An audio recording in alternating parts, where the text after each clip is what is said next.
오늘 하나님께서 우리에게 주시는 말씀입니다. 요한복음 1장 19절로 23절까지의 말씀입니다. 요한복음 1장 19절로 23절까지의 말씀, 신약성경 143페이지입니다. 말씀을 찾으셨으면 자리에서 다 함께 일어나셔서 하나님께서 우리에게 주신 말씀을 한 목소리로 같이 봉독하도록 하겠습니다. 유대인들이 예루살렘에서 제사장들과 레위인들을 요한에게 보내어 내가 누구냐 물을 때에 요한의 증언이 이러하니라. 요한이 드러내어 말하고 숨기지 아니하니 드러내어 하는 말이 나는 그리스도가 아니라 한데, 또 묻되 그러면 누구냐?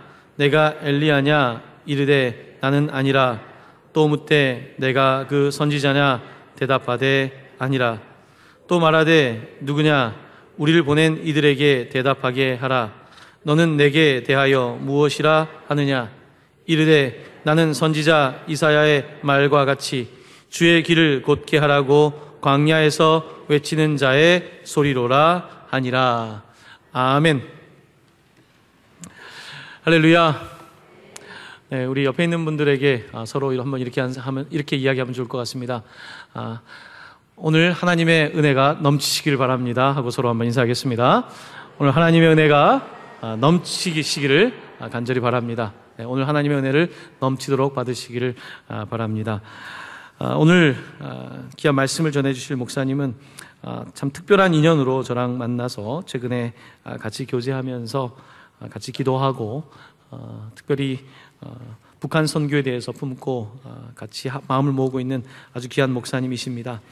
송요섭 목사님이시고요. 젊은 날 의대를 다니다가 하나님의 부르심을 받아서 또 목사가 되시고 평생 그 선교사로서 또한 이 땅에 복음 전파를 위해서 수고하셨고요. 지구촌 가족 공동체 현재 대표로 계시고 지금 계속해서 북한을 품고 여러 가지 동역을 하고 계십니다. 오늘 말씀을 전해 주실 텐데요. 설교의 제목은 나와 우리 민족은 누구입니까? 입니다. 우리 목사님 나오실 때에 한번 박수로 한번 맞이하면 좋을 것 같습니다. 목사님 나와주시고요. 네, 우리 기대하면서 큰 박수로 맞이하겠습니다.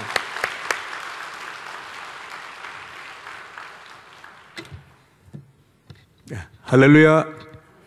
예, 너무 반갑습니다. 아마 여러분은 제 마음을 잘 모를 겁니다.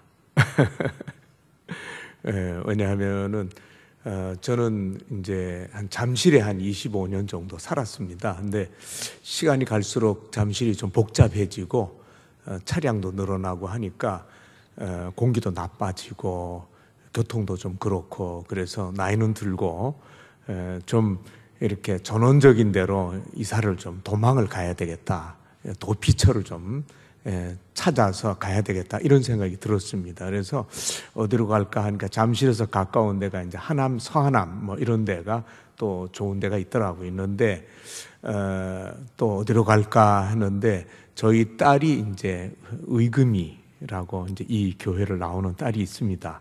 있는데 딸의 직장이 이제 신도림역에서 가까운 쪽이라 이쪽은 안 되겠고 어차피 딸하고 같이 살고 있으니까 이쪽으로 이제 인천 쪽으로 좀 가는 게 좋겠다 해가지고 어디로 갔냐 하면은 신도림에서 공장이 많은 뭐 구리 이제 구로 9일 지나서 오리동도 좀 그렇고 온수까지 왔는데 온수에 오니까 전원조 이거 참 뭐 조그맣고 야 여기가 괜찮구나 했는데 너무 이 문화시설, 특히 중요한 게 이 새마을 시장, 이런 그 시장이 이제 잠실에 있어서 굉장히 도움을 받았는데 시장이 없어요.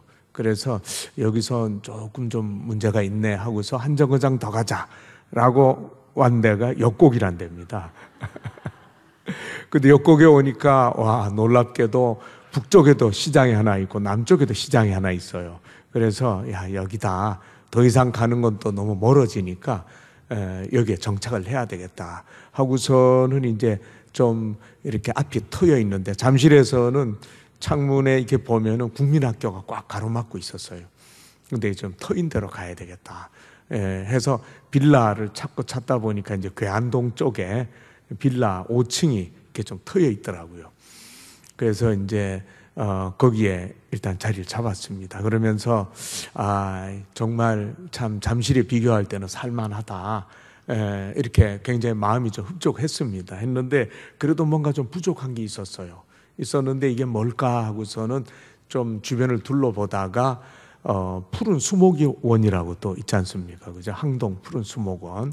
그래서 거기 갔더니 조그만 저수지도 있고 걸으면 꽃도 있고 막 이렇게 나무도 있고 너무 좋은 그 수목원 가든이 있더라고요. 그래서 거기를 이렇게 한번 쫙 걸으면서 야 정말 나머지 부족했던 2%가 채워지는구나 하고서 굉장히 하나님께 감사를 했습니다. 드디어 올 때 제대로 왔구나. 그래서 사람들이 이제 우리 집에 이렇게 초청하면은 우리 집에 가든이 하나 있다. 개인 가든인데 가드너가 한 50명 되는 개인 가든이 있다 그러면 사람들이 놀래죠. 안 믿어요. 그래서 에이 무슨 그런 개인 가든이야 따라와라 해가지고는 한 10분 걸으면 푸른 수목원 갑니다. 여기 우리 가든이다. 이렇게 사람들이 하면 이제 웃죠. 근데 아주 참 좋습니다. 근데 그러면서 영적인 면에서는 이제 좀 아직 갈급함이 있었어요. 하나님 안에서 뭔가 이 역곡으로 인도한 뜻이 있을 텐데 그 영적인 어떤 부분이 좀 더 이게 만족이 되어지는 이러한 것이 뭘까? 이렇게 이제 생각하면서 기도하면서 하나님 인도함을 이제 구했습니다. 근데 딸 의금이가 동강교회를 나오게 됐다. 왜냐하면 저도 이제 통합측이니까 딸도 이제 통합측 찾다가 큰 교회 아주 좋은 교회가 있다는 것이죠. 그래서 제가 이제 한번 가보게 됐는데 이제 여기에 한번 발을 디뎌 보게 됐습니다. 그러면서 야 너무 이렇게 참 크고 좋은 교회가 있구나 이렇게 생각을 했습니다. 오늘 이 말씀에서 제목이 하나님 나는 누구입니까? 그죠? 우리 민족은 누구입니까? 이게 오늘 말씀 제목입니다. 근데 사람들이 말하죠. 인생은 만남이 중요하다. 그래서 이제 여러분과 오늘 이렇게 만나게 됐는데 이게 보통 만남이 아닙니다. 수십 년 된 만남인 거죠. 근데 알고 보니까 하나님이 인도하셨잖아요. 그죠? 인도하셨고 이게 뭘까 했는데 오늘 여러분 앞에 서게 됐는데 사실 저는 동강교회에 서기 위해서 올해도 기도했습니다. 근데 오늘 기도의 응답이 온 것이죠. 근데 사람들은 부모를 잘 만나야 된다. 그리고 또 스승을 잘 만나야 된다. 친구를 잘 만나야 된다. 뭐 이런 얘기를 합니다. 근데 우리가 알다시피 진정한 만남은 하나님과의 만남인 줄 믿습니다. 하나님과 만나면 인생이 완전히 달라집니다. 여기 오늘 이 말씀에서 세례 요한의 이야기죠. 근데 세례 요한이 요단강에서 회개의 세례를 주니까 종교 지도자들이 저가 누군데 와가지고 수많은 온 유대와 사마리아 또 그 이스라엘 땅에서 소문 듣고 너무 많이 몰려오는 거예요. 그러니까 이분들이 시기가 좀 났죠. 그래서 가서 너 누구냐고 한번 좀 물어봐라. 그 사람이 누군지 좀 알아봐야 되겠다. 그리고 제대로 대답을 못하면 그 일 하지 못하게 막아라. 뭐 이런 의미가 있죠. 그래서 종교 지도자들이 보낸 사람이 와서 묻습니다. 여기 영어 성경에 보면 Who are you? 이렇게 되어 있습니다. Who are you? 당신 누구냐라고 하는 것이죠. 근데 이 질문을 아주 집요하게 합니다. 근데 세례 요한은 원래 대제사장 사가랴의 아들이죠. 그 당시 유대 종교 이 환경 차원에서 보면은 대제사장보다 높은 사람은 없습니다. 최고의 높은 총회장 같은 거죠. 근데 최고의 높은 지위의 아버지의 아들입니다. 그래서 세례 요한은 내버려 두면은 장래가 보장돼 있죠. 그래서 그도 제사장이 되고 또 언젠가 되면은 대제사장이 될 수 있는 그러한 젊은이라고 볼 수 있습니다. 근데 그가 사람들에게 대답을 하는데 나 대제사장 사가랴의 아들입니다라고 하면은 이건 최고의 대답일 수 있습니다. 그리고 그 말은 사실입니다. 그런데 세례 요한은 그렇게 대답을 하지 않죠. 그는 광야에 성령의 감동을 받아서 광야로 들어갔습니다. 그런데 광야에 가면 누가 있습니까? 광야에 가면 예, 아무도 없죠. 하나님만 계십니다. 할렐루야. 예, 여러분도 광야에 가면 하나님을 이렇게 가까이 좀 뭔가 느낄 수 있습니다. 저도 96년도에 이스라엘로 이제 안식년을 갔었어요. 그래서 이제 예루살렘에서 1년을 살아봤는데 유대 광야가 유명하죠. 그 유대 광야 저도 가봤습니다. 가봤는데 정말 그냥 광야죠. 아무것도 없습니다. 근데 거기에 수도원이 또 있습니다. 많은 분들이 옛날에 수도하기 위해서 광야로 왔다는 것이죠. 근데 저도 광야에서 혼자 한 2시간쯤 있으니까 머리에 아무 생각이 안 떠오릅니다. 그리고 그냥 하나님 생각밖에 안 나요. 거기서 하나님을 찾게 되는 것이죠. 눈에 들어오는 게 없으니까 하나님을 찾게 되더라고요. 그래서 사람들이 이 광야에서 수도하러 수많은 사람들이 하나님을 만나기 위해서 광야로 갔구나 라는 걸 제가 알게 됐습니다. 여러분, 눈에 이 세상에 들어오는 게 얼마나 많습니까? 아름답고 화려한 것도 많고 텔레비도 있고, 근데 그러한 것들이 우리 마음에 눈을 빼앗죠. 그러면서 우리가 하나님을 찾고 하나님을 바라보고 하나님을 더 생각하게 만드는 어떤 그러한 것들을 뺏어간다는 것입니다. 그렇기 때문에 우리가 하나님과의 이 만남에 아주 황홀한 시간이 갖기가 쉽지 않은 이유가 이 세상의 아름다운 것들이 너무 많기 때문에 그렇습니다. 그래서 그것에서 우리가 눈을 하나님께로 돌릴 수만 있다면 우리는 영적으로 굉장히 어떤 충만한 시간을 가질 수도 있습니다. 세례 요한은 광야에서 하나님을 만났습니다. 그리고서 그가 어떤 존재인가라는 것을 깨닫게 됐습니다. 그러면서 사람들이 당신이 누구냐? 너는 너 자신에 대해서 뭐라고 얘기를 하느냐? 우리한테 알려달라. 우리가 보낸 종교 지도자들에게 가서 대답을 해줘야 되겠다. 아주 또 독촉을 합니다. 근데 세례 요한이 이사야 40장 3절에 나와 있는 말씀을 인용을 하죠. 메시아의 길을 곧게 하라고 광야에서 외치는 자의 소리다. 이렇게 자기 자신에서 얘기합니다. 내가 누구다라고 얘기하지 않고 나는 소리다 이렇게 얘기하는데 그것은 맞는 얘기죠. 왜냐하면 메시아 예수님의 오시는 길을 세례 요한이 이 세상에 태어나는 것도 6개월 먼저 태어났습니다. 친척지간이죠. 근데 먼저 와서 예수님의 길을 예비하는 것, 그것은 복음을 우리가 제대로 받아들이기 위해서는 뭘 해야 됩니까? 회개를 해야죠. 그죠? 그렇기 때문에 세례 요한이 복음을 위해서, 그러니까 예수님을 사람들이 영접하도록 하는 일을 위해서 미리 와서 회개의 세례를 요단강에서 전파한 것입니다. 사람들로 하여금 하나님 앞에 회개하라. 그래야 예수 그리스도와 그 복음을 제대로 받아들일 수 있기 때문입니다. 오늘날 한국 교회도 사실 그 부분이 굉장히 중요합니다. 복음이라고 하는 것, 이것은 회개하고 나서 진짜 예수님이 되고 복음이 되는 것이죠. 우리가 이 세상에 대해서 회개한다는 것은 죽어야 됩니다. 세상에 대해서 죽고, 그죠? 십자가에서 내가 세상을 향하여 죽고 세상도 나를 향하여 죽었다고 갈라디아서 6장에 보면은 사도 바울이 고백하고 있는 부분이 있죠. 그래서 우리가 죽었다가 세상에 대해서 죽었다가 하나님을 대해서 하나님의 자녀로 천국 백성으로 다시 살아나는 것, 이 경험이 중요합니다. 회개라고 하는 것은 단순히 죄에서 돌아서는 것이라고 하는 것으로 이렇게 표현하기에는 너무 큰 단어입니다. 의사가 말이죠, 사망진단서를 씁니다. 쓰는데 어느 때에 법에 걸리지 않는가 하면은 심장이 멈춘 지 4분이 지나면 법에 안 걸립니다. 근데 그러기 전에 사망진단서를 쓰면은 이 의사는 법에 걸립니다.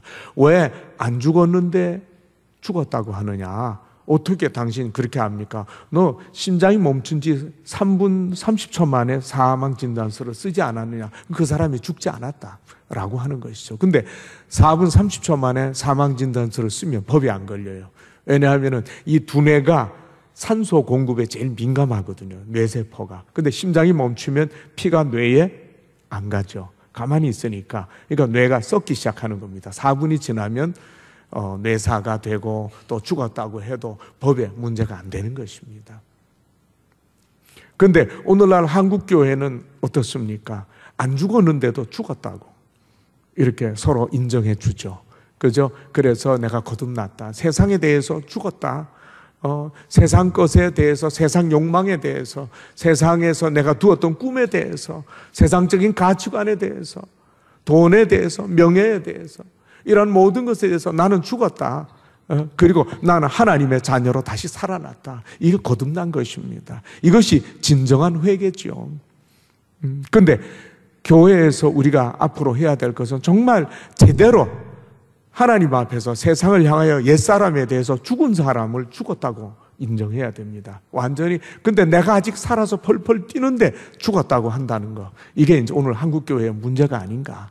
이런 생각을, 그 사람들에게 집사 직분도 주고 권사 직분도 주고 장로 직분도 주고 다 하죠. 그런데 옛사람이 아직 살아있어요. 그러니까 이건 하나님의 법에 걸리는 것이죠. 그러니까 온갖 문제가 교회 안에서 다 생긴다고 하는 것입니다. 그러면서 제가 또 이 한 500명 모이는, 직원 모이는 사장님 두 사람을 만난 적이 있습니다. 한 분은 크리스찬이고 한 분은 불신자입니다. 근데 제가 만나보니까 다 순수한 분들이세요. 근데 제가 물어봤습니다. 예수 믿는 사람들은 직원들 가운데 좀 구별이 됩니까? 이렇게 얘기를 했어요. 근데 안 믿는 사람이 하는 얘기가, 처음에는 예수 믿는다고 하니까 좀 나은 줄 알았대요. 근데 지금 시간이 지나면서 보니까 믿는 자나 안 믿는 자나 똑같습니다. 이렇게 불신자 사장이 얘기하는 거죠. 근데 신자, 믿는 사장은 예수 믿는 사람이 더 나쁩디다. 이렇게 또 얘기를 하는 거예요. 믿는다고 하면서 나쁜 거 다 한다는 거죠. 그러니까 결론적으로는 차이가 없는 거예요. 근데 이 책임은 누구한테 있습니까? 교회에 있는 것이죠. 교회가 죽지 않은 사람들을 죽었다고 인정하고 직분도 주고 하니까 그 사람이 직장 생활하면서 안 믿는 사람들과의 구별이 안 되니까 이제 이 시대에 전도가 안 되잖아요. 전도가 안 되는 제일 큰 이유는 우리 믿는 자들이 세상에 덕을 세우지 못하니까. 저도 전도했죠. 했는데 내 친구가 김장로인데, 김장로 하는 꼴 보면 난 정말 예수 믿고 싶지 않아. 나 교회 안 가. 왜? 친구가 장로님이고 집사님이고 권사님인데 덕이 안 되는 거죠. 그 사람들을 긍정적인 감동을 못 주니까 우리 제대로 믿지 못하는 우리가 세상의 전도의 문을 다 막고 있는 것입니다. 여러분, 오늘 세례 요한이 오늘 이 말씀 속에서 얘기합니다. 당신은 누구냐? 그랬는데 나는 메시아의 길을 곧게 하라고 그 전에 미리 와서 그 길을 평탄하게 만드는 광야의 소리다라고 자기를 얘기합니다. 다시 말해서 세례 요한은 자기 자신이 누군가를 인간적으로 표현하지 않습니다. 대제사장의 아들이라고 말하지 않습니다. 너무 좋은 명예, 너무 좋은 그러한 그 인간적인 소개라고 할 수 있죠. 그러나 세례 요한은 말씀 안에서, 성경 말씀 안에서 하나님이 이게 너다라고 하는 그것을 가지고 자기를 표현하고 있습니다. 여러분, 그것이 진정한 자기라고 하는 것이죠. 여러분, 하나님을 만나면 자기를 발견하게 됩니다. 아, 이게 내가 이 존재구나. 아브라함 하나님 만나기 전에 그는 갈대아 우르에서 우상장수의 맏아들이었습니다. 맏아들은 물려받게 되니까 우상장수인 것이죠. 나이 75세까지 우상 만들어서 팔면서 우상이 가득한 도시 안에서 앉아 있는 것이죠. 그 가게에서. 그는 그렇게 일생을 마칠 사람이었어요. 그런데 하나님이 나타나서 아브라함을 만나 주셨습니다. 그리고 내가 네게 지시하는 곳으로 가라. 네가 본토 친척아비 집을 떠나서 내가 말한 대로 가면은 내가 네 이름을 창대케 하고, 그리고 너로 하여금 복의 근원이 되게 하겠다. 큰 민족을 이루어주겠다. 그리고 사실 그대로 됐습니다. 아무것도 아닌 우상장수가 하나님을 만났더니 전혀 엄청난 민족의 조상이 된 것이죠. 그러면서 모세도 아까 우리 여기 찬양하기 전에 무슨 나무가 떴습니까? 떨기나무, 가시떨기나무가 여기 떴었죠. 그죠? 네. 모세도 나이 80에 양치기였습니다. 그리고 그는 너무 나이가 들어서 40년 양치기 하면 그냥 양치기밖에 모르면 다 까먹었습니다. 애굽에서 배웠던 거 다 잊어버렸어요. 말도 못해요. 근데 그 모세가 가시떨기 나무에 붙은 불이 활활 타오르는데 이상하다. 나무가 왜 타지 않을까? 근데 광야에서 나무가 타는 걸 모세는 여러 번 봤습니다. 왜냐하면 저도 이제 광야에 가보니까 메마른 광야에 가시떨기 나무가 있는데 이렇게 자연스럽게 바람이 불어서 부벼지면 자연 발화가 거기서 일어납니다. 그러니까 불이 타면은 확 타다가 그 나무가 새까맣게 타서 짜그러들면서 꺼지게 되죠. 근데 그런 것을 모세가 여러 번 봤죠. 근데 이거는 가시떨기에 불이 붙었는데 안 타는 거예요. 이상하다 하고 가까이 갔는데 그 가시떨기 나무에 붙은 불 안에 누가 계셨습니까? 하나님이 계셨죠. 모세가 하나님을 만나고 나니까 자기 민족 히브리 백성의 구원자가 됐습니다. 민족의 거대한 지도자가 됐다고 하는 것이죠. 세례 요한이 예수님 하나님을 만나고 나니까 메시아의 어떤 길을 예비하는 사람이 됐습니다. 예수님이 말합니다. 여인의 몸에서 난 자 중에 이보다 큰 자가 없다. 이렇게 말을 하죠. 근데 어마어마한 표현이죠. 구약 시대의 마지막 선지자이기 때문은 아니죠. 예수님의 길을 예비하는 구약 시대의 마지막 사람인데 구약 시대 사람 중에서는 최고의 사람이라는 거죠. 그것을 보면서 우리가 깨닫는 것은 예수님이 누구길래, 예수 그리스도의 복음이 무엇이길래, 얼마나 우주적으로 위대한 것이길래 예수님의 길을 예비했는데 구약시대 인간 중에서는 최고의 사람이 되었다고 하는 것이죠. 오늘날 우리 크리스찬들, 동관교회 성도님들 얼마나 위대한 존재인지 모릅니다. 왜냐하면 예수 그리스도의 복음을 증거하는 사람이죠. 할렐루야. 예수님과 한 몸이죠. 예수님은 우리의 머리고 우린 예수님의 몸이라고 할 수 있습니다. 교회는 예수님의 몸이죠. 그런데 그러한 특별한 하나님의 자녀의 관계 속에서 예수 그리스도의 복음을 증거한다고 할 때 이거는 우주에서 가장 위대한 존재라고 할 수 있습니다. 제가 이 말씀을 드리는 것은 정말 예수 그리스도와의 만남을 가질 때 그때 비로소 나를 알게 된다고 하는 거죠. 갈릴리 호수의 어부가 예수님을 만났더니 사도가 됐습니다. 저는 아주 깡시골에 조그만 호롱불 켜고 사는 마을에 아주 가난한 동네에 가난한 집에 맏아들로 태어났었습니다. 근데 제가 3살 때 우리 집에 추운기가 있었어요. 이렇게 손으로 돌리면 노래가 나오는. 근데 3살 때 그 노래를 배웠어요. 그러니까 너무 좀 일찍 배웠죠. 그러다 보니까 거기서 배운 게 뭐 쩔렁쩔렁쩔렁 언덕을 넘어가는 말방울 소리가 뭐 이런 거 기억나고, 제가 2개가 기억나는데 두 번째 불렀던 노래는 앵두나무 우물가에 동네 처녀 바람났네였습니다. 그리고 마지막은 바람이 나서 서울로 담보찜을 쌓았다네. 이게 이제 끝이에요. 근데 제가 그때 노래 2곡을 아주 멋들어지게 불렀습니다. 3살짜리가. 그때는 장날이 있었어요. 삼촌이 제 손을 끌고 가가지고는 사람들이 모여있으면 거기다 저를 풀어놓습니다. 야, 해봐.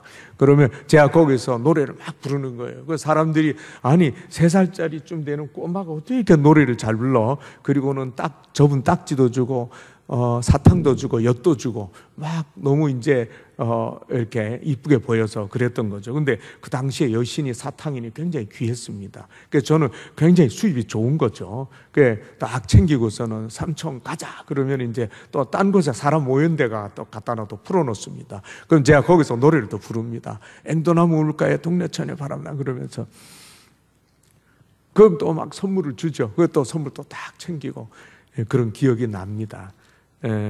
근데 제가 이제 그래서 그런지 노래를 굉장히 좋아하게 됐어요.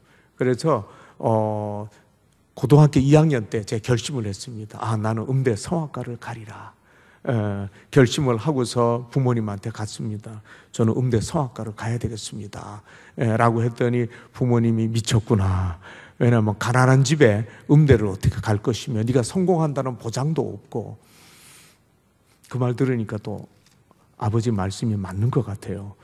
근데 저희 집에 이 학비를 대주던 좀 돈이 있는 이모부님이 계셨어요. 저를 부르더니 너 어디 가려고 그러냐 그래서 제가 이과니까 그냥 공대나 가야죠. 제가 그랬습니다. 힘이 하나도 없이. 그랬더니 그분이 돈을 벌려면 너는 의대를 가는 게 좋겠다 이러는 거예요. 저는 의대에 생각해 본 적도 없는데, 그래가지고 그분이 제 학비를 대는 분이었어요. 그래서 아버지는 군인이셨는데 그냥 집에 도대체 돈을 안 가져오는 거예요. 그래서 제가 야 아버지 참 너무하다. 집에 이렇게 돈을 안 갖다 주는가. 이모부님이 돈 주어서 이제 아이들 공부하는 거죠. 아들이 셋이었는 제가 맏아들이었습니다. 근데 나중에 보니까 저도 집에 돈을 안 갖다 주더라고요. 아버지만 그런 게 아니고. 어쨌든 간에, 제가 그래서 생각에도 없는 의과대학을 억지로 가게 된 것이죠. 했는데, 싫은 데를 가니까 그냥 완전히 노라리로 풀렸습니다. 그래서 친구들, 노는 친구들하고 어울려서 제가 그냥 본과 2학년 때까지 실컷 그냥 이렇게 놀면서 적당히 이렇게 살았습니다. 왜냐하면 뭔가 가슴 속에 뜨겁고 답답한 건 있는데 그걸 풀 길이 없는 거죠. 이게 뭔지를 모르겠어요. 가슴은 뜨거운데. 그러다 보니까 그냥 할 수 없이 술 마시고 일주일에 6번 술 마셨어요. 담배는 친구들이 또 그 당시 담배 다 피우고 해가지고 하루에 한 곽 반을 피웠어요. 30가지. 예. 그 하는 동안 잠깐 잊어버리니까 제가 답답한 게 그냥 잊어지는 것이죠. 근데 본과 예과 때부터 저를 전도하던 친구가 있었습니다. 근데 그 친구가 저를 3년을 전도했어요. 그래서 3년 만에 제가 그 친구한테 억지로 끌려갔습니다. 왜냐하면 술, 담배 한 본과 2학년 한 4년 동안 해봐야 해결되는 게 없어요. 계속 답답하고 어느 때는 술을 너무 많이 마시다가 기절했어요. 그러니까 친구가 저를 아주 싸구려 여인숙에다 던져놓고 갔어요. 아침에 눈 떠보니까 9시 반인데 수업은 9시부터예요. 오늘도 틀렸구나. 오늘도 제끼자. 그냥 막 그런 세월이 흘러갔던 것이죠. 근데 그 친구가 찾아와서 야, 너는 인간이 의사가 되기 전에 인간도 안 된다. 너 그렇게 살다가는 아무것도 안 된다. 근데 가만히 생각하니까 그 말도 맞는 것 같아요. 근데 저 3년 동안 저를 그렇게 괴롭히니까 제가 3년 만에 그 친구에게 굴복한 것이죠. 갈 데도 없고 그 친구가 말하는 교회를 한번 가보자 해서 3년 만에 그 친구한테 끌려서 교회로 갔다가 석 달 만에 제가 예수님을 만났습니다. 할렐루야. 예, 석 달 만에 술, 담배가 다 끊어졌어요. 예, 제가 의지적으로 한다면 안 되죠. 근데 그냥 끊어지게 됐어요. 그리고 생각도 안 나요. 이게 웬일인가 저도 제 자신을 이해할 수가 없었어요. 근데 나중에 깨닫게 된 것은 답답해서 했잖아요. 했는데 제 영혼에 은혜가 채워지니까 답답한 게 없어졌어요. 기쁨이 충만하니까 생각이 안 나는 거죠. 안 해도 돼요. 근데 왜 이렇게 또 답답할 수밖에 없었는가 하면은 아버지가 돈도 안 갖다 주고 그리고 그냥 아이들 성적표 때 되면은 달라 그래가지고 너는 1등이 떨어졌구나. 5대. 그냥 아버지가 가끔 일선에서 와가지고 하는 건 애들 패는 거죠. 그리고 너는 왜 성적이 안 올랐어? 석대. 너는 성적이 5등이나 떨어졌네? 더 떨어졌네? 10대. 그냥 애들 그냥 이렇게 두드러 패는 게 아버지 일입니다. 그리고 그냥 그것 때문에 어머니하고 싸우는 거죠. 싸우고 돈 안 갖다 주죠. 애들 패죠. 아버지가 안방에 오면 우린 건너방에 오고 아버지 건너방에 오면 우리는 안방으로 가고 아버지하고 같이 있게 줬다 싫은 거죠. 네, 근데 어느 날 아버지가 어머니를 막 또 이렇게 잘 두드러 패십니다. 그러니까 어머니를 막 두드러 패가지고 어머니가 쓰러졌어요. 그래가지고 어머니가 울면서 일어나시더니 이제 나 이 집에 못 살겠다 그러는 거예요. 그러면서 보자기를 하나 땅에다 이렇게 펴요. 그러니까 무슨 짐을 싸는 겁니까? 거기다 옷을 막 싸더라고요. 그래서 제가 어릴 때 무슨 노래 불렀어요? 담보찜을 싸았다네. 계속 노래 불렀잖아요. 근데 보니까 제 노래 부른 대로 어머니가 담보찜 싸시더라고요. 그러면서 이 집에서는 못 살겠다. 이제 간다 그러셨어요. 근데 가만히 보니까 큰일 나게 생겨요. 근데 아버지도 하시는 말씀이 나도 간다 그러시더라고요. 아들 셋 내버려두고 아버지는 이제 조끼 단추 막 꿰매고 어머니는 담보찜 거의 다 싸고 제가 맏아들이니까 얘가 내가 뭐라도 하나 해야 되겠다. 안 그러면 제가 뭐가 되는 겁니까? 제가 소년 가장이 되는 거죠. 그래가지고 뭔가를 해야 되겠는데 생각이 안 나요. 제가 또 뭘 할 수 있겠습니까? 근데 아무래도 힘센 사람을 붙들어야 되겠더라고요. 그래가지고 아버지를 붙들어야 되겠다. 근데 아버지가 이제 옛날에는 이 조끼가 단추가 많았어요. 마지막 거의 다 이제 하는 과정이 있어요. 그래가지고 제가 이러고 있다가 아랫배 힘을 주고 젖먹은 힘을 다해서 갑자기 탁 뛰어들어가서 위에서 양쪽 손 그 조끼를 잡고 아버지 안 돼요 하고 당겼는데 얼마나 세게 당겼는지 단추가 다 떨어졌어요. 초인적인 힘이 나온 거죠. 그 아버지가 단벌 신사였는지 그냥 주저앉으시더라고요. 근데 조금 있으니까 어머니도 담보찜을 또 푸시더라고요. 위기를 모면했죠. 근데 제가 우리 때는 중학교에 시험을 봤잖아요. 그래서 제가 그 좋은 중학교에 어머니가 막 가해를 시키고 치맛바람을 일으켜서 아버지가 제대로 가정을 안 돌보니까 저한테 애정을 쏟으신 거죠. 공부를 막 시켜서 중학교에 이제 입학을 했는데 제가 합격을 했어요. 좋은 중학교에 합격을 해가지고 짜장면을, 그때는 그러면 짜장면 먹는 날입니다. 짜장면을 먹고 좀 늦게 들어왔어요. 왔더니 아버지가 마치 가는 날이 장날이라 일선에서 와 계시는 거예요. 그러면서 막 인상이 안 좋아요. 눈썹이 이렇게 올라가 있어요. 그러면서 이 옆에 내가 남편이 왔는데 어딜 다니다가 밥도 안 해놓고 늦게 오냐 이거죠. 그래서 어머니 하시는 말씀이 그게 아니라 아들이 이 좋은 중학교에 합격을 해가지고 짜장면 먹고 오느라고 늦었는데 밥을 금방 해드리겠다고 이제 이렇게 하는데 아버지 말씀이 중학교고 뭐고 다 때리쳐 이러는 거예요. 아들이 그 좋은 중학교에 합격했는데도 관심이 없고 물론 등록금 낼 것도 아니지만 밥 안 해놨다고 화를 계속 내시는 거예요. 그래서 참 기가 막히다 제가 속으로 이렇게 생각을 했는데 얼마 안 있어서 등록금을 내야 되잖아요. 그 어머니가 형식적으로, 아버지는 등록금 안 주니까 형식적으로 그래도 여보 언제까지 등록금 얼마를 내야 된다고 이렇게 이제 얘기를 했어요. 등록금은 이모부한테 오죠. 그렇지만은 어머니가 얘기를 하시니까 아버지 하시는 말씀이 왜 쓸데없는 걱정을 하고 있냐는 거예요. 그래서 무슨 다른 길이 있는가 이렇게 생각을 해요. 제가 옆 구석에 있었거든요. 근데 아버지 하시는 말씀이 등록금 없으면 공장 보내. 공장 보내도 효도하는 아이들 많대더라. 걱정하지 말고 공장 보내. 그러시는 거예요. 여러분 기분이 어떻겠어요? 제 마음이. 세상에 이런 아버지도 있나? 이거 아버지 맞나? 내가 막 상처를 엄청 크게 받은 거죠. 그러니까 공부도 하기 싫은 거죠. 아무것도 하기 싫은 거죠. 그냥 그런 속에서 막내는 고등학교 1학기 때 집 나갔어요. 왜냐하면 아버지가 두드러 팰 때 어느 때는 막내는 제가 맞으니까 키가 제일 작고 그 다음에 이게 세대 차이가 나니까 막내는 키가 커요. 깡패처럼 키가 커요. 그래가지고 아버지가 몽둥이로 막 막내는 때리다 몽둥이가 부러져요. 등치 크니까. 그러면 아버지가 혁대를 빼가지고 혁대로 막 또 때려 패는 거죠. 그러니까 막내가 도저히 이 집에서 못 살겠다 그래가지고 어머니 대신에 나갔는지 고등학교 1학년 때 가출해버렸어요. 어디 가 있는지도 몰라요. 가출했는데 주소를 알려줍니까? 그렇지 않잖아요. 그러니까 막 저도 막 집에 있기도 싫고 막 아버지 보기도 싫고 막 이런 집에서 사는 거죠. 그러니까 저는 기쁨이라고는 없었어요. 고등학교 졸업하고 대학교도 들어갔는데 이렇게 좋은 의대 들어갔잖아요. 들어갔는데 뭐 들어가면 들어간 거고 기쁨이라고는 없어요. 들어가고 싶은데 들어간 것도 아니지만 저는 음대 들어가려고 했는데 의대를 갔으니까. 그러니까 막 그랬는데 막내는 뭐 고등학교 1학년 때 가출해버렸죠. 가끔 살아있는 건 알아요. 언제 아냐 하면은 가끔 집에 들어오면 집이 좀 썰렁해요. 돈 될 만한 건 없어요. 막내가 다 걷어갔구나. 이거 이제 아는 거죠. 그래서 가끔 살아있는 건 알아요. 그런데 전화가 와요. 경찰서에서. 누구 집입니까? 예, 맞습니다. 형, 예, 그렇습니다. 웬일입니까? 지금 당신 동생이 절도죄로 걸려가지고 지금 3개월 살게 됐는데 한번 와보시죠. 이게 이제 전화가 옵니다. 그러면 그냥 어머니하고 저하고 둘이서 막 가는 거죠. 가가지고 어머니는 울면서 너 왜 그랬냐 그러고 나는 뭐 또 뭐라 그러고 했는데 소용이 없어요. 인상을 확 쓰고 뭐 고개를 삐뚤하게 해가지고 제가 아까 깡패라 그랬잖아요. 무슨 조폭이나 깡패처럼 해가지고 쳐다보는 거죠. 근데 막 석 달이 뭐 몇 번 왔다 갔다 하지만 금방 지나가요.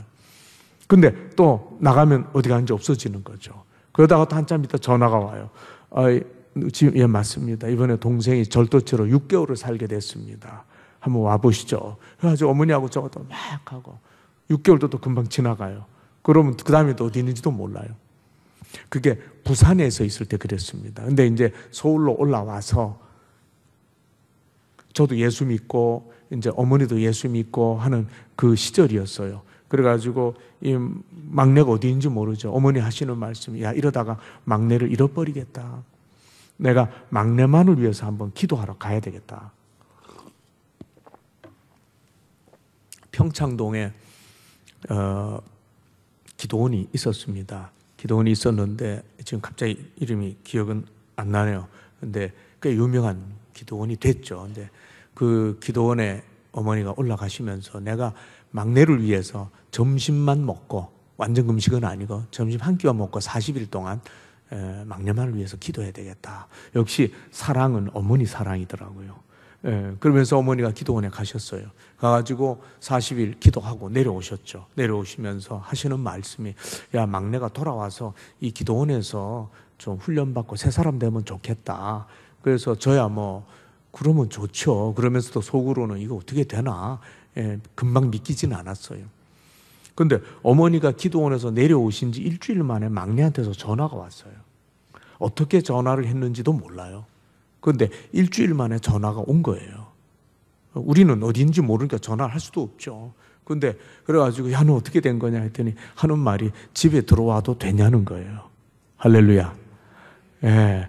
그래가지고, 야, 막 돌아온 탕자처럼 어서 와라, 아무 말도 안 할게, 뭐 이러면서 와가지고는 똑같이 막 목욕시키고 맛있는 거 주고 또 갈아입히고 뭐 다 했죠. 했는데 집에 한 3일쯤 3, 4일쯤 있으니까 집에서는 뭐 어떻게 할 수가 없겠더라고요. 왜냐하면 덩치도 큰 데다가 눈에서는 막 살기가 있어요. 있는데 얘를 어떻게 우리가 하긴 어렵겠더라고요. 그래가지고 어머니가 얘기한 그대로 됐어요. 야, 너 기도원에 가서 새 사람 돼야 되겠다. 따라와라. 너 좀 달라지려고 온 거 아니냐 했는데 어린 양처럼 어머니가 얘기했던 기도원에 끌려 올라갔어요. 올라가가지고 거기에서 원장님한테 안수기도 받고 또 기도원이 확장 공사를 하고 있어서 막 노동도 시키고, 근데 그때는 일을 좀 시켜야 되거든요.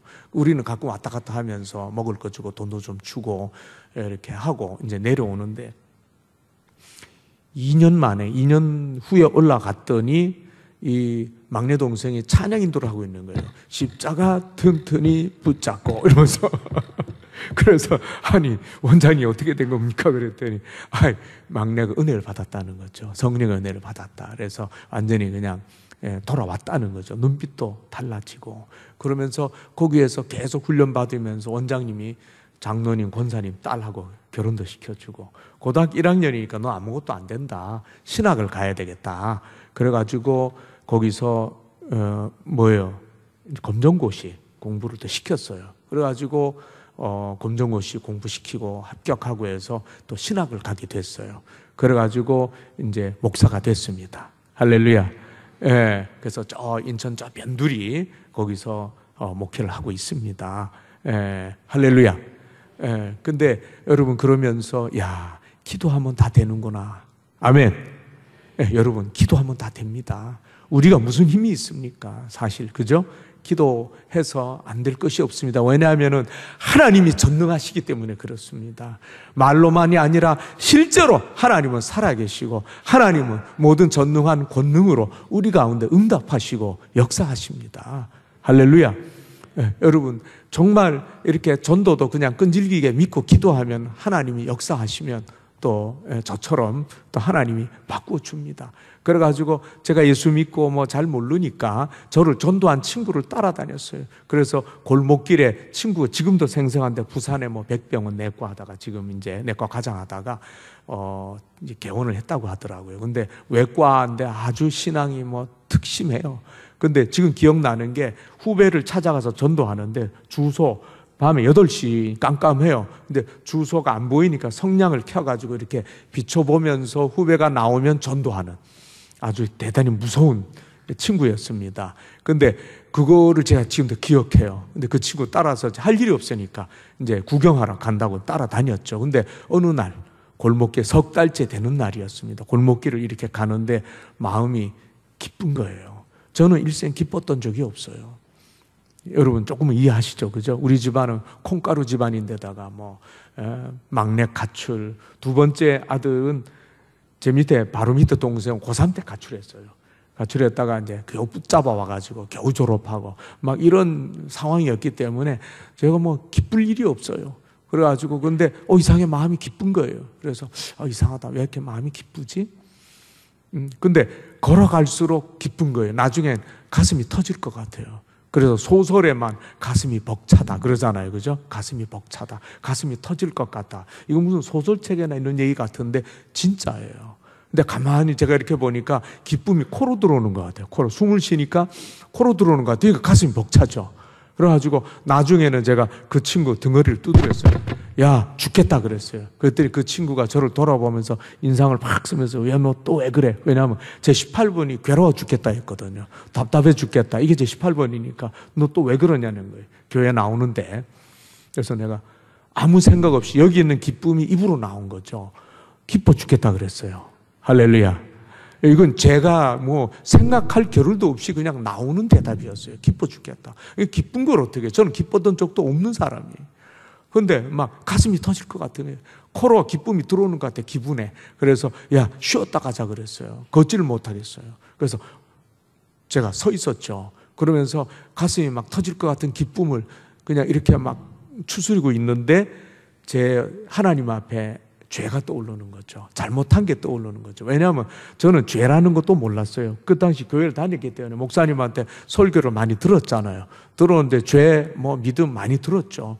근데 너 죄인이다 그러면 전 뭐라 그러냐 하면은 아니 난 나쁜 놈이지 죄인은 아니다 그랬어요. 왜냐하면 죄인이다 믿음이다 의미가 안 들어오는 거예요, 머릿속에. 난 나쁜 놈이긴 하지만 죄는 아니다, 죄인은 아니다. 근데 하나님 앞에 내가 죄인이다라는 게 깨달음이 오는 거예요. 듣긴 많이 들었는데 그게 사실이다라는 게 가슴에 와 닿는 거죠. 그래가지고 또 목사님 또 이 다 아는 대로 회개해야 되겠다. 하나님 앞에 잘못했습니다 하고 회개하면은 또 제 죄가 사함받는 것을 경험하는 거죠. 주님이 용서해 주신 경험하고 또 회개하고 또 회개하고 왜냐면 죄를 너무 많이 지었기 때문에 골목에서 회개하고 막 용서받고 이런 일이 계속 된 거예요. 근데 맨 마지막에 뭐에 걸렸냐 하면은 아버지를 용서해라. 예, 우리 유 목사님은 잘 모르실 거예요. 이제 그러한 것을 제가 술 한 잔 쫙 마시고 집에 들어오면은 제가 예수 믿기 전이죠. 본과 1학년 때나 되면은 아버지가 공부시켜놨더니 공부는 안 하고 술이나 처먹고 들어온다고 그러는 거예요. 그러면 제가 그러죠. 아버지가 공부시켰습니까? 아버지가 돈 냈어요? 아버지가 학비됐습니까? 왜냐하면은 등치를 보니까 제가 아버지한테 질 것 같질 않아요. 아버지도 큰 편은 아니셨거든요. 그래가지고 제가 아버지한테 대드는 거죠. 그랬더니 아버지가 이 미친놈이 어디서 아버지한테 대들어 하면서 옛날처럼 때리는 거죠. 그러면 제가 아버지 손을 딱 잡죠. 아버지 말로 합시다 우리. 이쪽 손으로 또 이놈이 하면 양쪽 손 잡고 이제 씨름하는 거죠. 그래도 제가 앉으니까 웩 하니까 아버지가 이놈의 자식 죽이겠다 그러면서 부엌으로 가시더라고요. 그래서 저는 한잔 했기 때문에 도망을 반대로 가서 집 밖을 나가야 되는데 거꾸로 가서 장독대 뒤에 숨었어요. 제가 그때 신림동 난민촌에서 살고 있었거든요. 그런데 아이고 내가 이거 어쩌지 하는데 아버지가 부엌에서 식칼을 들고 나올 줄 알았어요. 근데 그게 아니라 막 이런 장도리가 있었어요. 쇠가 막 이게 큰 장도리. 그걸 들고 나오더니 이놈의 자식 어디 가서 머리를 박살낼 거야 막. 그래서 저를 막 찾는 거예요. 근데 문이 열려져 있었거든요. 그래서 제가 도망간 줄 알죠. 전 장독대 뒤에 숨어 있었는데 막 이런 상황이었어요. 예, 제가 막 아버지는 제가 미워하지 않았어요. 아버지는 미워하지 않고 증오했어요. 증오. 예, 무슨 말인지 아시겠죠? 미움 갖고는 해당이 안 돼요. 아버지 맨날 두드러 패, 어머니 두드러 패고, 막내 혁대로 두드러 패고, 집 나가버리고. 그러니까 제가 아버지에 대한 생각이 어떻겠어요? 이거는 완전히 아무것도 없는 거죠. 그래가지고, 그냥 아버지, 우리 이제 말로 합시다. 막. 근데 그 아버지를 용서하라는 것이죠. 저 그때 제가 숨도 안 쉬고, 아버지는 안 됩니다. 그랬어요. 딴 사람은 용서해도 아버지는 절대 용서 못하고. 왜냐하면 전 아버지를 미워하면서 살기로 이미 작정한 사람이었기 때문에 아버지는 안 됩니다. 딱 제가 했죠. 근데 결론은 말이죠. 그날 저녁에 제가 아버지를 용서했다는 것입니다. 할렐루야. 예, 제 힘으로 한 거는 아니죠. 저는 그런 마음이 요만큼도 없었기 때문에. 근데 왜 그랬냐 하면은 제 죄 지은 것도 사실이잖아요. 근데 하나님이 제 죄를 하나하나 다 용서해 주셨잖아요.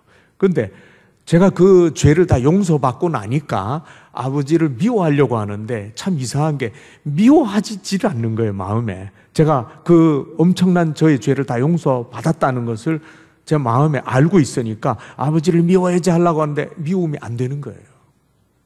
여러분, 예수님의 그 십자가의 보혈의 공로라고 하는 게 얼마나 우주적으로 큰지 그 보혈로 공로로 우리가 다 용서받았습니다. 할렐루야. 예. 그러고 나면 어느 누구를 미워하려고 그래도 미워할 수가 없는 거예요. 왜냐하면 내 큰 죄가 다 용서받았는데 내가 누구를 용서할까? 마음에 자동으로 그게 올라오는 거죠. 미워하려고 하는데 용서할 마음이 안 생기는 거예요. 그렇지 않고선 제가 아버지를 용서할 이유가 없죠. 할 수도 없는 거죠. 그런데 아무리 하려고 해도 미워지질 않는 거예요. 제가 놀랬죠. 어떻게 미움이 안 생기지? 그러니까 마지막에 제가 하나님 앞에서 아버지 용서해 드립니다. 제가 진실로 고백했어요. 그리고 거짓말 하나 안 보태서 그날 이후로 아버님은 몇 년 전에 돌아가셨어요. 집사님으로 한 20여 년 봉사하시다가 돌아가셨는데 아버지하고 한 번도 싸운 적이 없어요. 제가 마음에서 요만큼이라도 남아있었다면 아버지가 그 이후로도 저를 불러다가 말도 안 되는 것 같고 막 야단치고 막 이런 게 왜 없었겠어요? 있었죠. 있었는데 제가 그때부터는 제가 작전이 있죠. 아버지 잘못했습니다. 용서해 주세요. 다시 안 할게요. 이 세 마디만 계속 되풀이하는 거예요. 잘못했습니다.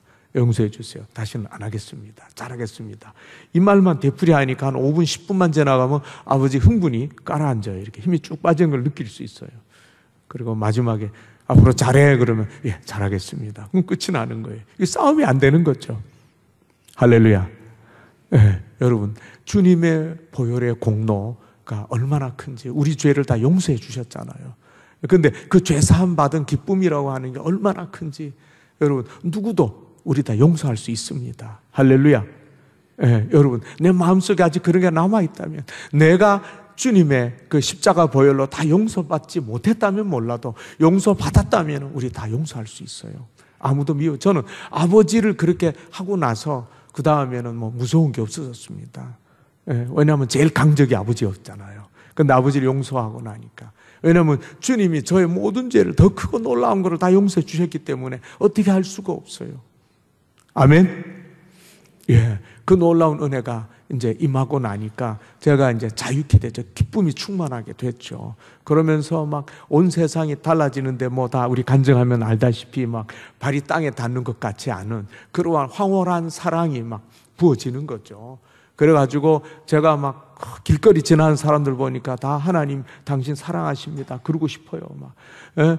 그리고 막 예수 믿습니까? 이거 전하고 싶고 누가 저한테 그렇게 하라고 한 건 아니에요. 근데 막 사랑이 충만하게 임하니까 견딜 수가 없는 거죠. 나갔어요, 길을. 가을쯤 됐던 것 같아요. 지금하고 비슷하게. 나갔는데 하나님이 그렇게 배치를 해 두셨는지 웃도리가 시원찮은 사람이 있어요. 근데 제가 나가가지고 웃도리를 즉시 벗어서 입혀줬어요. 왜냐하면 그냥 저절로 그렇게 됐어요. 제 마음에 사랑이 넘치니까. 그리고 조금 가니까 하나님이 또 그렇게 배치를 해놨는지 신발이 시원찮은 사람이 또 앉아있어요.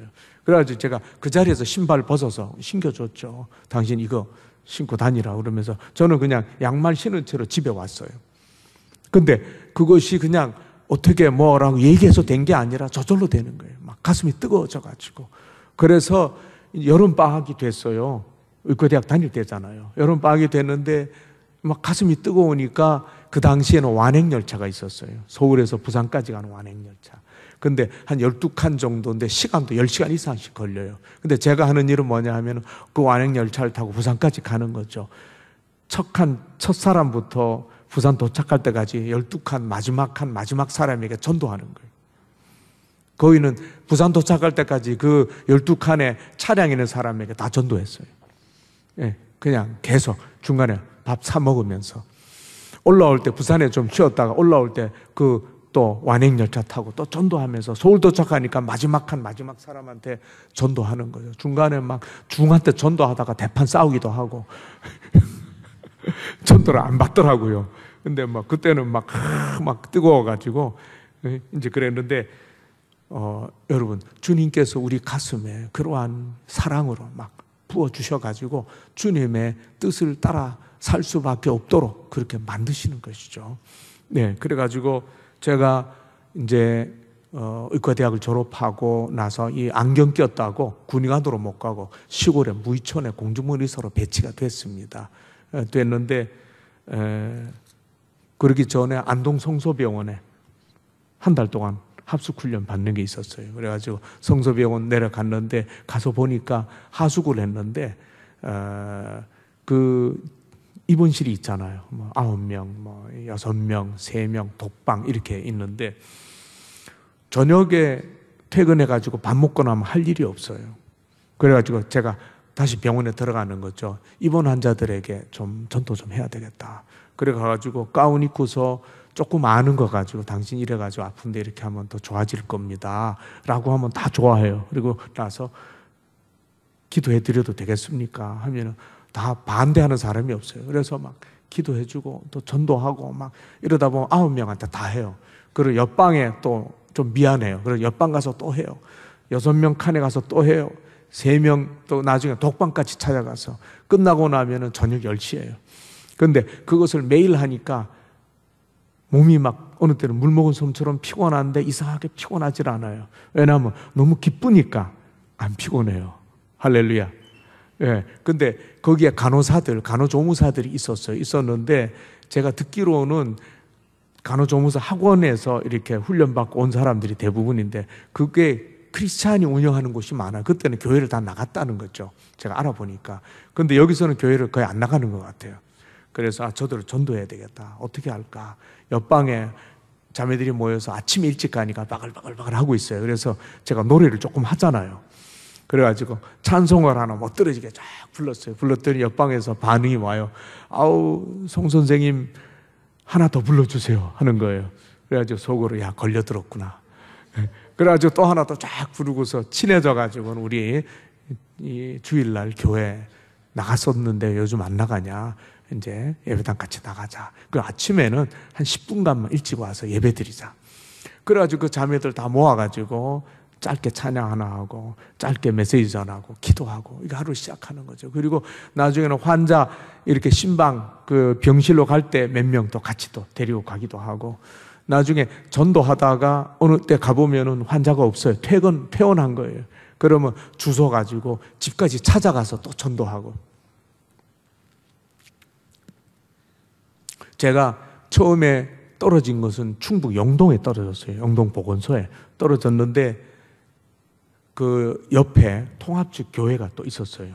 있어가지고 그 교회 출석하면서 이제 했는데 그 교회는 지금도 여기 동관교회도 그런지 모르겠는데 그 교회는 좀 특별한 게 월요일 날에는 고등부가 있어요. 저녁에. 화요일 날에는 중등부가 있어요. 수요일 날에는 수요 예배가 있죠. 목요일 날에는 아동부가 있어요. 금요일 날에는 구역 예배가 있고 금요 철야가 있죠. 그리고 토요일 날 오후에는 어린이 전도가 있어요. 저는 거기 일꾼이 부족하잖아요. 그래서 목사님이 고등부 교사 괜찮습니다. 화요일 날 중등부 교사 뭐 하죠 뭐. 목요일 날인데 아동부 교사는 할 수 있겠어요? 예, 하죠 뭐. 해가지고 뭐 금요 또 구역 예배 참석하죠. 철야 또 가죠. 토요일 날 오후 되면 아동부서에서 전도 나가요. 그래서 제가 그림을 그려가지고 그거 자전거 뒤에 싣고서 그림 동화 뭐 요셉 이야기 뭐 해가지고는 또 전도를 또 오후에 또 신나게 나가죠. 주일날 되면은 뭐가 있냐 하면은 성가대가 있어요. 근데 지휘자가 없어요. 그래서 저는 이제 성가대 테너를 했잖아요.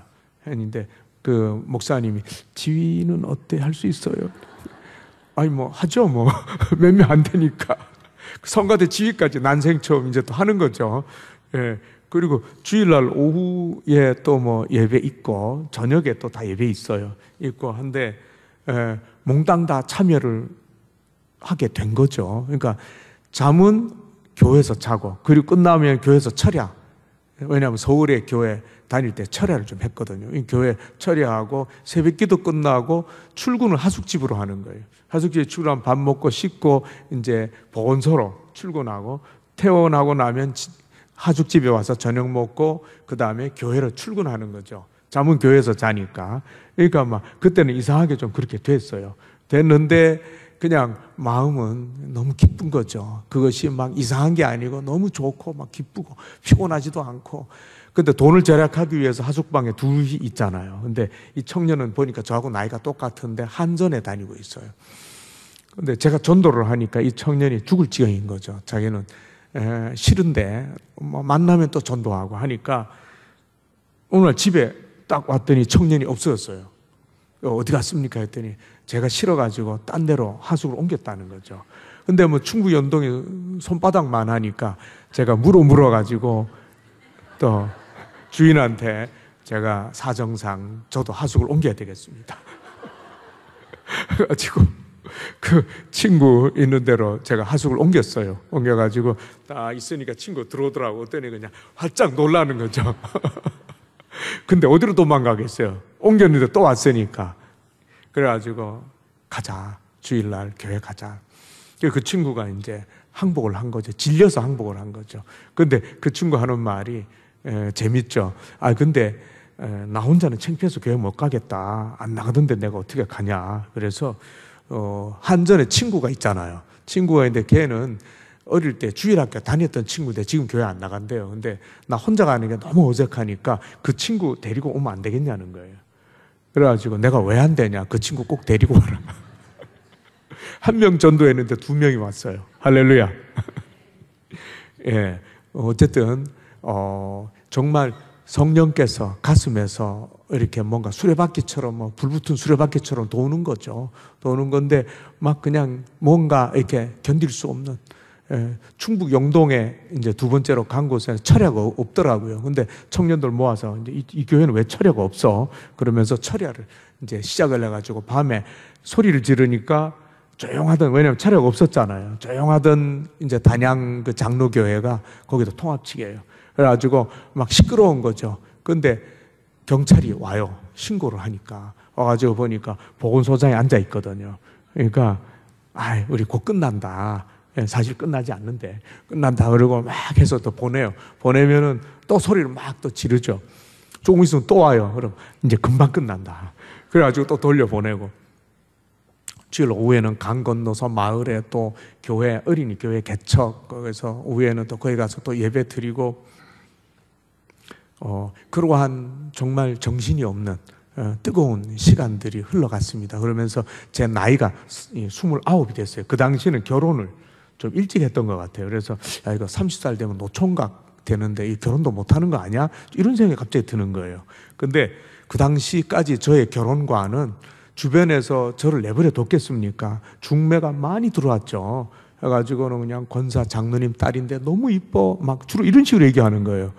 돈도 많고 막 이쁘고 막 하는데 얘기 듣고 있으면 천사 같아. 야, 정말 막 귀가 솔깃하죠. 근데 그런 중매가 많이 들어왔어요. 들어왔는데 제가 정말 한 번도 중매를 안 받았어요.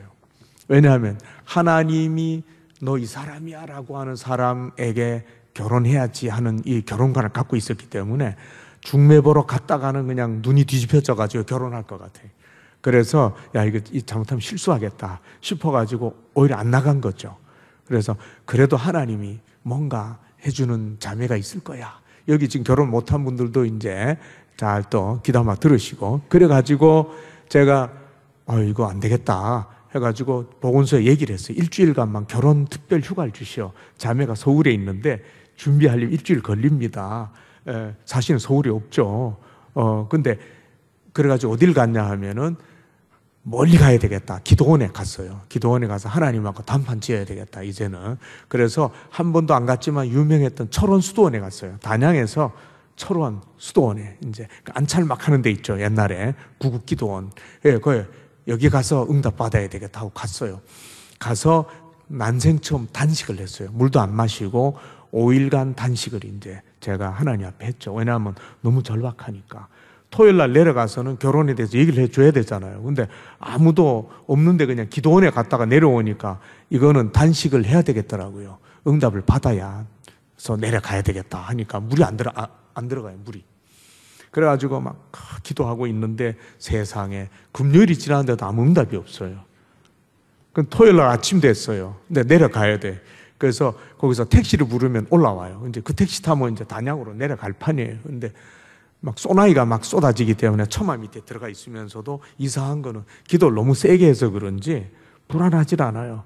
단양 보건소 가서 뭐 어떻게 되겠지 하는 그런 마음, 뭐 내용은 없지만 어떻게 되겠지 하는 마음으로 이러고 있는 거죠. 있는데 갑자기 거기서 안차라는 그 권사님 있잖아요. 그런데 그분 중에 한 사람이 올라오더니 단양에서 온 총각 송집사가 혹시 있어요? 막 그러는 거예요. 그런데 단양에서 온 송집사면 나 같은데. 근데 왜 날 찾지? 나 이거 아는 사람도 없고 뭐 볼 일도 없는데. 그래서 제가 그냥 가만히 있어서 모른 척하고 가만히 있는데 너무 간절하게 찾는 거예요. 그래서 한번 그냥 아는 척이라도 해봐야 되겠다. 내가 단양에서 온 송집사인데 왜 그러시오? 그랬더니 만나볼 사람이 있다는 거예요. 그래서 나만 만나볼 사람이 여기 없어요. 그랬더니 아니 따라오라는 거, 만나볼 사람이 있다. 그래서 혹시 응답이 왔나 하는 생각이 들더라고요. 그래가지고 여자요 남자요 제가 물었어요. 그랬더니 여자라는 거예요. 그래서 야 이건 거의 응답인데, 그러면서 제가 또 물었죠. 젊은 자매예요. 나이든 아줌마에 제가 물었어요. 그랬더니 젊은 자매라는 거죠. 처자라는 거예요. 그래서 이건 응답이야. 그러면서 뭔지 모르지만 어쨌든 막 흥분해서 이제 따라가는 거죠. 그런데 방에 딱 가서 문을 탁 열고 보니까 아는 자매가 앉아 있는 거예요. 제가 서울에 교회에 다녔잖아요. 다녔는데 그때 그 청년부에 있던 자매, 그 자매가 딱 앉아 있는 거예요. 그래서 사실 뭐 교회 청년부에 자매들이 많았어요. 많고서 저한테 이렇게 막 이렇게 얘기한 자매도 있고, 뭐 또 그러한 그 자매들 몇 명이 있었는데 그 중에 하나예요. 하나인데, 나한테는 계시가 없습니다. 그러면서 이제 제가 그냥 놔놓고 내려온 거죠. 근데 그 자매가 딱 앉아 있는 거, 당신이 여기 웬일이요? 그랬더니 자기도 인생에 큰 문제가 걸려 있어서 기도하러 가는데 자기도 한 번도 온 적이 없는 이 철원 수도원에 올라온 거죠. 제가 올라올 때, 단양에서 갈 때 이 자매는 서울에서 올라온 거 월요일 날. 근데 수요일 날 예배 때 제가 예배 앉아 있는데 자매가 보니까 나갔더래. 그래가지고 옆에서 이렇게 뒤에서 와서 보니까 제가 맞더라는 거죠. 근데 야 이거 엄청난 중요한 기도하는가 본데 내가 방해되면 안 되니까 아는 척하지 말자. 그리고서는 아는 척을 안 한 거예요.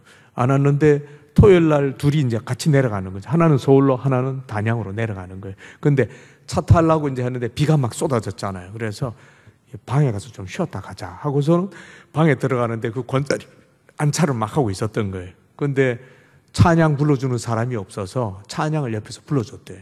불러주니까 끝난 다음에 자매도 여기 와서 안차를 한번 받아봐. 싫어요. 왜냐면 너무 아프거든요, 그게. 저도 맞아봤지만. 근데 이거 어깨 내줄게, 능력의 팔이 될 거야. 그러면서 막 이제 꼬셔가지고 이제 놓고 어깨 막 때리는데 뭐 얼마나 아프지, 눈에서 눈물이 막 쏟아지더래. 근데 시컨 두드러 패고 나서 하는 말이 이상해. 내 눈앞에 천칭이 보여. 천칭 있죠, 그죠? 저울이 보이는데 저울이 왔다 갔다 해. 자매가 혹시 지금 뭐 놓고서 이렇게 망설이고 혹시 저울질하고 있는 거 있어? 그러는 거예요. 그랬더니 들켰다는 생각이 들어가지고, 사실은 좀 결혼도 생각했던 형제가 있었는데 단양에서 지금 여기 와 있어가지고 제가 그냥 뭐 방해될까봐 지금 그냥 얘기도 안 하고 지금 이러고 있다고 했더니 그 권사님이 가슴이 갑자기 뜨거워진 거예요. 그래가지고 즉시 뛰어가가지고 남자 숙소를 다 뒤진 거죠. 없어요. 그래가지고 택시 타는 데 와가지고 단양에서 온 총각 송집사 있냐고 그렇게 막 애타게 찾은 거죠. 그래가지고 저를 찾아서 끌고서 그까지 간 거예요. 그래서 아이고 나도 지금 내려가면 뭐 얘기를 해야 되는데 그냥 우리 결혼합시다.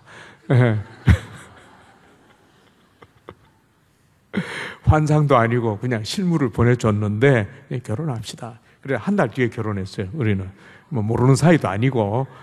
그래가지고 하나님이 특별한 계시가 있었다 이렇게 이제 하고서 제가 받아들인 거죠. 그래서 그렇게 해가지고 만나서 결혼했으니까 사모가 힘들어도 도망을 못 가죠. 하나님이 이렇게 딱 했다는 것을 아니까. 근데 어쨌든 간에 시간이 이제 많이 갔습니다. 하는데 다음 주 금요 철야 때 제가 이제 또 1시간 하게 되겠는데, 오늘은 이렇게 여러분들하고 제가 또 누구인가 하는 그러한 이야기를 나누면서 정말 얘기할 건 너무 많은데 하나님께서는 우리와 만나주세요. 만나주시고 제가 시골 무의촌에 있을 때 환자가 하루에 평균 한 5명 정도, 이게 맨날 노는 거죠 뭐. 그러니까 너무 시간이 많아서 하나님 앞에 이거 내가 서울 올라가면은 어떤 의사가 되느냐, 또 어떤 인생을 살아야 될지 좀 궁금하더라고요. 좀 세부적으로 알고 싶었어요. 저는 슈바이처 박사 같이 해야 되나 뭐 이렇게 하면서 이제 상상은 몇 가지 좀 했는데 기도하면서 하나님의 구체적인 인도함을 주십시오라고 응답이 안 오니까 금식하고 또 3일 금식하고 그다음에 또 5일 금식하고 해가지고 했는데 하나님이 응답을 주셨어요. 그래가지고 신학을 하라는 것이죠. 저는 신학한다고 생각은 안 했죠.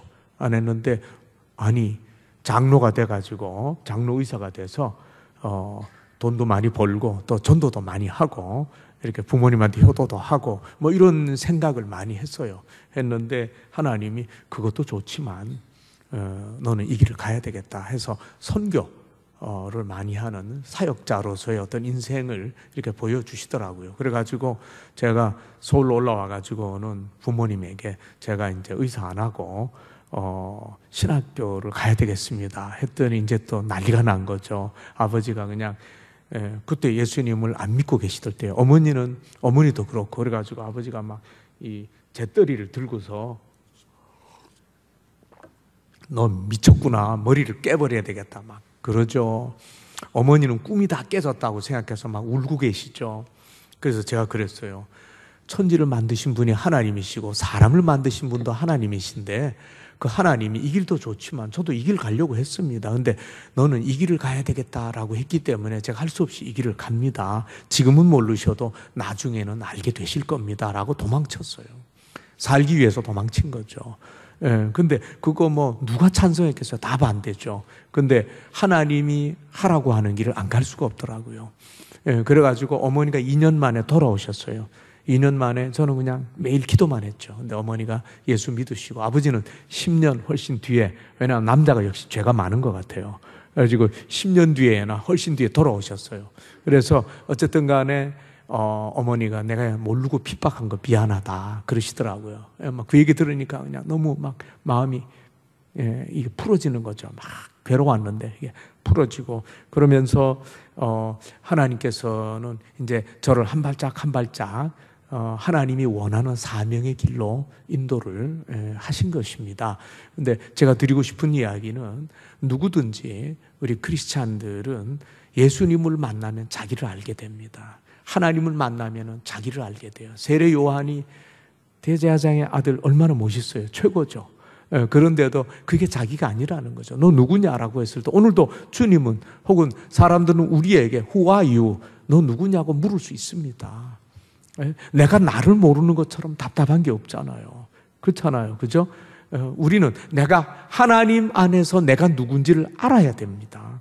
그것을 알기까지는 약간 방황을 해요. 예수 믿어도 방황합니다. 저도 그랬잖아요. 그죠? 예수 믿었죠. 근데 하나님이 저는 이 길을 가야 되겠다고 했는데 하나님이 넌 이 길 가라고 했잖아요. 그래서 하나님이 내게 원하는 삶은 이러한 삶이구나 라는 것을 제가 발견했을 때 저는 그때 정말 제 인생을 발견한 거죠. 내 삶은 이거구나. 나는 이러한 인생을 사는 사람으로 이 땅에 보냄을 받았구나 라고 하는 것을 발견한 것입니다. 그래서 지금까지 그 길을 이제 가고 있는 것이죠. 하나님이 저를 계속 인도하고 계십니다. 근데 여러분, 우리 동광교회 성도님들도 똑같습니다. 여러분은 자신에 대해서 누구라고 얘기합니까? 여러분 자신은 누구이십니까? 여러분, 하나님이 우리를 이 땅에 보낼 때 너는 이러한 사명을 감당하다가 그 일을 이루고 하나님은 나라에 와야 되겠다라고 하는 하나님의 계획과 작정이 전부 있습니다. 하나님이 그거 잘 모르겠다, 알아서 살다가 와라, 이렇게 이 땅에 보낸 사람은 한 사람도 없어요. 하나님은 그런 분이 아니십니다. 그냥 적당히 살다 와, 열심히 살다 와, 이런 분이 아니십니다. 정말 갈릴리 호수에서 물고기 잡는, 지금도 어부가 있더라고요. 제가 가보니까. 근데 그 어부가 예수님을 만나니까 천하를 주름 잡는 복음의 사도가 됐잖아요. 내가 지금 누구냐라고 하는 것은 아무것도 중요하지 않습니다. 어부도 괜찮습니다. 우상장수 괜찮습니다. 양치기인데 나이가 너무 많아요. 80이에요. 아무것도 못해요. 괜찮습니다. 노 프로블럼입니다. 그것이 우리에게는 아무 상관이 없어요. 내가 지금 누구냐, 내가 얼마나 많이 알고, 내가 얼마나 공부했고, 그리고 내가 얼마나 돈이 많고, 지식이 많고, 이런 거하고는 아무 상관이 없어요. 주님은 고린도전서 1장에서 약한 자를 들어다가 강한 자를 부끄럽게 하기를 원하시는 분이세요. 미련한 자를 들어다가 지혜롭다고 하는 자를 부끄럽게 하는 분이세요. 멸시받고 천대받고 없는 자를 들어다가 있다고 자랑하는 자를 패하는 그러한 분이 주님이십니다. 할렐루야. 여러분, 지금 내가 누구냐라는 건 아무 문제가 되질 않아요. 아무 상관이 없어요. 다만 이 순간에 마치 모세가 가시떨기나무에 붙은 불 가운데 계신 하나님, 여러분, 동강교회는 가시떨기나무하고 관계가 많잖아요. 제가 와보니까 많은 것 같아요. 탁 뜨는 거 보니까 그림에. 근데 여러분, 그 불 가운데 계신 하나님을 모세가 만났을 때 모세의 인생은 180도 달라졌다는 것입니다. 그 인생은 완전히 달라졌어요. 한 200만이나 되는 민족을, 노예 백성을 애굽에서, 그거는 어느 인간도 못하는 일입니다. 바로가 절대 보낼 이유가 없어요. 그 노동력, 그 돈입니다. 그걸 왜 보냅니까? 애굽에서 안 보냅니다. 근데 하나님이 200만이나 되는 노예 백성을 끄집어내는데 이 모세를 사용하잖아요. 모세, 하나님이 함께 할 때 모세는 아무것도 아니지만 어떤 위대한 일도 해낼 수 있습니다. 여러분, 민족의 구원자로 세우시잖아요. 그런데 오늘 그건 우리에게도 마찬가지인 것입니다. 다음 시간에 제가 이제 조금 더 구체적인 그 얘기를 드리겠습니다만, 오늘은 서론이죠. 서론인데 그 다음 시간에는 이제 북한 선교에 대한 것도 말씀을 드리고요. 왜 우리가 그 일을 안 하면 안 되는가? 저는 몰랐죠. 저도 북한 선교한 지 지금 한 2년 정도밖에 안 됩니다. 근데 위대한 비밀을 발견한 것이죠. 근데 그 본격적인 얘기는 다음 주에 합니다. 근데 어쨌든 오늘 여러분, 우리가 좀 기도하고 싶은 것은, 하나님은 이 기도를 들으시길 기뻐하세요. 하나님, 내가 누구입니까?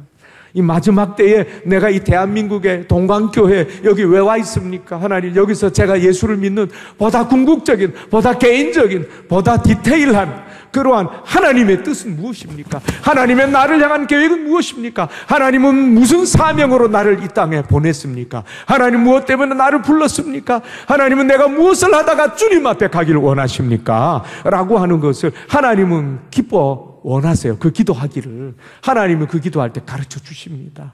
그래서 우리 모두가 다, 이것 때문에 내가 여기 와 있구나. 이것 때문에 내가 예수를 믿게 됐구나. 이것 때문에 동강교회에 와 있구나. 라고 하는 거. 저는 여기 동강교회 이까지 하나님이 인도함이 아니면 여기 올 수가 없습니다. 제가 역국에 왔지만 동강교회에 있는지 알지도 못했습니다. 근데 하나님이 단계 인도하시잖아요.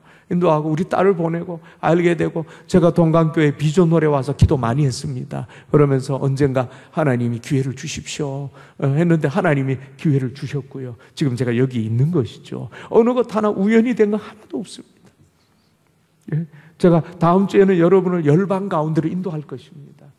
저는 전 세계를 선교하면서 다녔잖아요. 지금 저희 선교회는 한 20개국에 한 40가정 정도 선교사가 나가 있습니다. 그래서 제가 단기 선교를 가야 되기 때문에 선교사들 때문에 이제 방문하는 거죠. 그렇기 때문에 그냥 옛날에 1년에 한 3번 정도 갔습니다. 많이 다녔죠.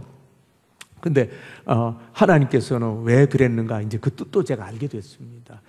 여러분, 하나님께서 우리 민족을 향한 어마어마한 마지막 시대에 큰 뜻을 두고 계십니다. 전 세계 선교사 제일 많이 보내는 나라가 인구 비례는 대한민국이죠. 188개국 정도에 한 3만 명 정도 나가 있습니다. 그런데 4만여 명 나가는 데가 미국입니다. 우리는 절대 숫자는 두 번째, 인구 비례로 우리가 1등이에요. 제가 그랬더니 미국에서 오신 우리 한국 목사님이 No, 아니라는 거. 뭐가 아닙니까? 그랬더니 미국에서 보낸 선교사 4만 명 중 10,000명이 한국계라는 거예요. 할렐루야. 예, 어쨌든 간에 여러분, 하나님께서는 단 한 명의 선교사도 그냥은 파송이 안 됩니다. 나가라 그래도 나갈 사람도 없지만, 그거 하나님의 특별한 은총이 아니면 선교사를 보낼 수가 없어요. 아시잖아요. 선교사가 맨몸으로 나갑니까? 가야지 한다고 됩니까? 안 됩니다. 하나님 우리 민족에게 마지막 때에 세계 선교 제일 많이 하도록 하는 이 DNA를 부어주셨습니다. 근데 어쨌든 간에 여러분, 오늘 이 저녁에 기도하고 싶은 것은 내가 누구냐라는 것이죠. 근데 다음 주에는 우리 민족은 누구냐라는 것에 대한 이야기를 나누고 싶습니다. 근데 이 저녁에 한번 우리 기도하십시다. 하나님께서 이제는요, 하나님이 원하는 우리를 향한 뜻을 위해서 살아야 됩니다. 우리가 무엇을 위해 삽니까? 하나님이 우리를 향한 계획대로 살아야 됩니다. 하나님이 우리를 이것 때문에 내가 너를 이 땅에 보낸 거야 라고 하는 하나님의 그 사명 때문에 살아야 됩니다. 그것 때문에 밥 한 끼라도 그 사명을 이루기 위해서 먹어야 됩니다.